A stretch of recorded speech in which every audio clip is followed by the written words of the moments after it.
Hey guys, welcome back to my channel. It's Janicia, and I get a lot of questions about does God still speak?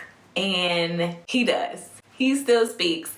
And if you're wondering that, then I really want to address that in this video. But before we get into that, if you haven't subscribed to my channel yet, please go ahead and do so because I would love to see you more often.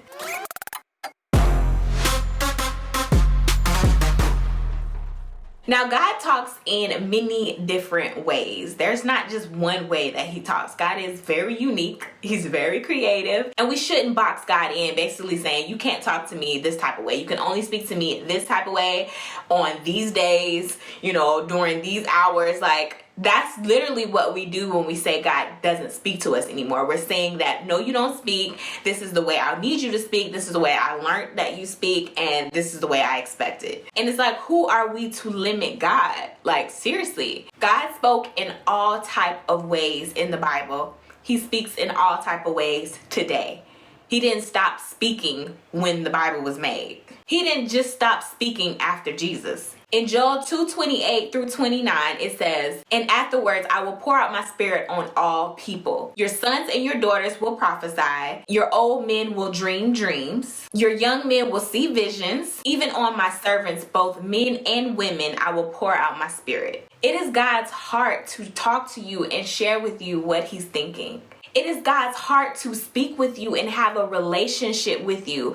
How do you have a relationship with someone that you don't talk to? He wants to share what he's thinking, and he has a lot to say about the calling that he has over your life and the plans for the things that he wants you to do. God speaks to us in many different ways. I want to do an entirely different video specifically on these different ways, but I'm just going to outline them real quick. Basically, he talks to us through the Bible, through that small voice inside of us, through other people, like prophetic words, or just having a conversation. Have you ever had a conversation with somebody and you were thinking about something and just all of a sudden it just start coming out of your friend's mouth or it start coming out of your mouth and you just answer your own question?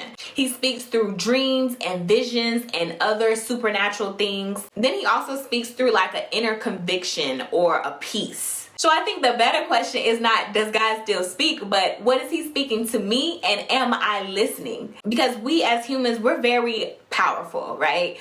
Whatever we believe or think, that is what we're going to see. We don't live much higher than our beliefs. If you believe that you're dumb, if you believe that you're broke and you're stupid and you'll never be nothing, then that's what you're going to see. If you believe that you're beautiful and that you're talented and that your life is going to amount to so much success, that is what you're going to see, because you're going to start walking in those doors. Your eyes are going to be open to those different opportunities. You're going to walk in it with boldness and not cower away because you feel like, who am I to, take this position? Who am I to say something? Who am I to any of it?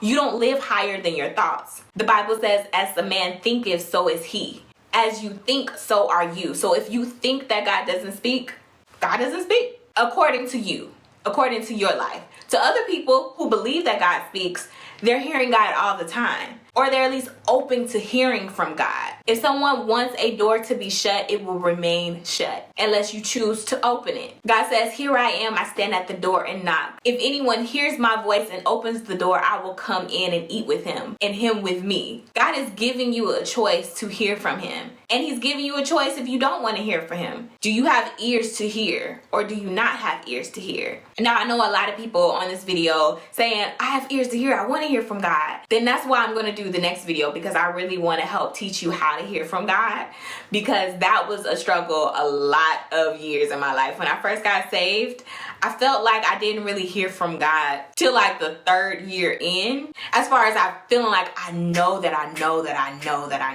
heard God on an ongoing basis. I feel like before that time I did hear from God, but I didn't recognize it, nor was I aware. But when I became aware, oh my gosh, it changed my life. So back to my other point, you will always have what you believe. So hearing God's voice always starts with a belief. It starts with a decision that I will open my ears. Yes, I am here, God. I am willing to hear from you. Please speak to me. And I want to kind of address some of the fears that people have regarding hearing the voice of God. We worry what if I get it wrong? Or what if that was actually my voice that was speaking? Those are real questions. I'm not even going to deny it. But in my experience, when I hear God's voice, it's kind of worded differently than I would speak. And he tells me to do stuff that I would never do. Things that are good, but I be like, I don't really feel like doing that, you know? And that's why we test the spirit. We look for confirmation. We refer back to the Bible. Is this something that God would actually say? He's not telling you to steal a car. God, why? He wouldn't say that. He's not asking you to sleep with a married man. He's not saying that. So as you read the Bible more, you get more familiar with God's character and the things that he allows and the things that he is for and not for. And if it's something major, like, ask God for confirmation. Like, God, did you really say this? This is a little crazy. Okay, are you sure I'm supposed to do this? And I also want to tackle the lie that you have to be perfect to hear from God.